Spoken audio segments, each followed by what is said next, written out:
Thanks, Charles, for the intro. It's a huge honor to be here with everyone today, with all of you today, to talk about this really important set of issues. I'm going to go through. We don't have a ton of time, I understand, so I'm going to try to hit on a bit what my co-author Valerie Skameka and I wrote about in our article. Val is a student here at Stanford and has been enormously helpful. And I got an email from her that she's under the weather, but I think is she here somewhere in the where? Okay, there she is. Okay, good. You're feeling okay. Okay, great. So good to see Val here. But so we are today. For our assignment, we were asked to sort of look at the safety net in the U.S. and get a sense of how the safety net usage and benefits vary across groups. That's a tall order for me to do in 8 minutes, so I'm just going to try to hit some of the high points. So just first to give you a brief background on federal safety net programs in the U.S. So essentially, there are many programs that provide cash or in-kind benefits to those with low income and assets in the U.S. Basically, many millions of our nation's most vulnerable residents. We focused in our study on the three largest in terms of expenditures. Medicaid, which provides health insurance to low-income individuals, and it is administered by state governments. The Supplemental Nutrition Assistance program, SNAP food stamps, which is, as you'll see, is a large and important program. And finally, supplemental security income, which provides cash benefits to low-income, elderly, blind, and disabled individuals. We could have looked also at Social Security and Medicare, but we decided to focus on these means-tested programs. Essentially, anyone, Social Security and Medicare provide benefits to people across the income spectrum. So we wanted to zoom in on programs that target those in poverty. And if you look in the U.S. at the very poorest places, these three programs loom very large in people's lives. They are enrollment rates are higher. They make a big difference potentially in some people's lives, but there are certainly disparities with respect to their uptake in different areas and the quality of the programs in different areas. Enrollment in all three of them has increased quite a bit, let's say, over the last decade. And another program that has grown over time is the Earned Income Tax Credit, which I'm not going to talk about today, but it is also an important part of the safety net.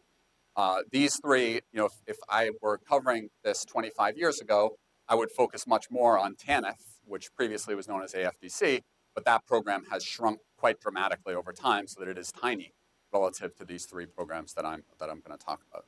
So just to give you a sense of some numbers on the big programs, the big safety net programs in the U.S., you can get a sense of Medicaid basically is the largest by far in terms of expenditures, and that should be total spending as opposed to federal spending, because Medicaid is funded both by the federal government and state government, about $550 billion a year, and about 72 million recipients. So on average, about $7,500 per year in health insurance. And I'll talk a little bit more about what that means. SNAP food stamps at about 70 billion with 46 million recipients, and SSI at 66 billion with 8.3 million recipients. So the SSI benefits are about comparable in terms of dollars to food stamps, but much smaller in terms of enrollment. They deliver a larger amount of money per person to recipients than food stamps do. EITC, as you can see, is there. Housing assistance, TANF at just 17 billion. Child nutrition, this would be school breakfast and school lunch programs primarily, and the WIC program. And there's quite significant variation in enrollment in these programs by race and ethnicity. Partly you would expect that, given that poverty rates vary so significantly by race and ethnicity. Poverty rates are higher among Blacks, among Hispanics, and among American Indians. But unfortunately, in terms of getting like perfect data on this, the administrative data on safety net programs generally does not include race and ethnicity. So the Centers for Medicare and Medicaid Services has no reason to collect information on a person's race and ethnicity, and so they do not typically collect this program, at least on a systematic basis. So an alternative source, the one that we used for our study, was the annual March Current Population Survey, which has individual level data on program participation, family income, race, and ethnicity. A limitation of this data that we're using is that it's self-reported. Individuals are known to underreport their participation in government programs generally, but we checked for these three programs, and the self-reported enrollment rates were only about 10% south of where they ought to be.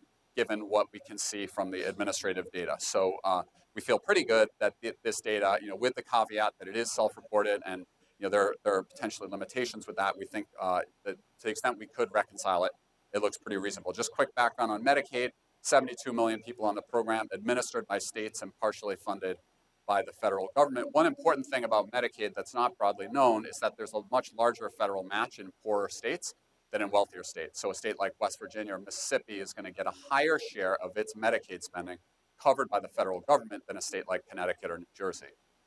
More than 2 in 3 people who are enrolled in Medicaid are in private managed care plans, where basically the state government cuts a check to a health insurance company that then coordinates and finances the care. And there's actually not been a ton of research about the consequences of that for Medicaid recipients. But for the remaining 1 in 3, Medicaid directly reimburses hospitals, physicians, pharmacies, and so forth. There's been quite significant recent growth in enrollment driven by the Affordable Care Act. So as this little thing that was passed in March of 2010 that I worked on a little bit, it was it's complicated piece of legislation. It's had a big effect on enrollment in the program, although there's been huge heterogeneity across states with respect to that effect. So just to give you a sense, here in California, 32% state residents are currently enrolled in Medicaid, whereas in Texas, only 18% of state residents are enrolled in Medicaid, despite being a slightly lower income place.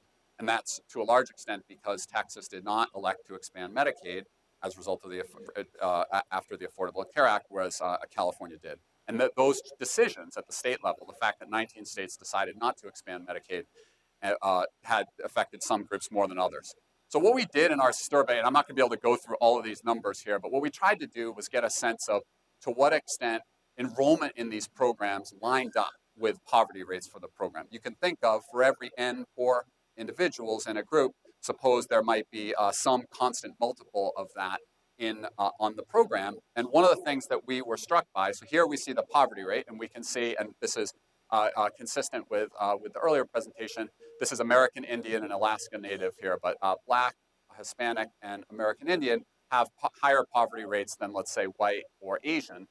And as one would expect, they also have higher rates of enrollment in the Medicaid program. So 33% of Hispanic individuals in the CPS report that they're enrolled in Medicaid, 31% of Black, 33% of Native American. However, if you take the ratio of that fraction enrolled in Medicaid to the share of the population in poverty, you see some quite significant differences. So more specifically, both Blacks and American Indians have much lower Medicaid enrollment than you'd kind of expect if they had the same ratio as, let's say, whites or other groups. So you can see here that the ratio for Blacks is 1.28, for American Indians and Alaska Natives is 1.22, but overall it's almost 1.5. For Asians, it's higher. For Hispanics, it's actually somewhat higher, and for whites, higher too. So there are quite significant differences across groups, and a big driver of that is the fact that certain, especially for Blacks, is that some states expanded Medicaid, whereas others did not. So if you look in places where the proportion of the population that is Black is relatively high, those states tended not to expand Medicaid. And so that is part of the reason that we have a big difference, a much lower enrollment in Medicaid than perhaps one would expect.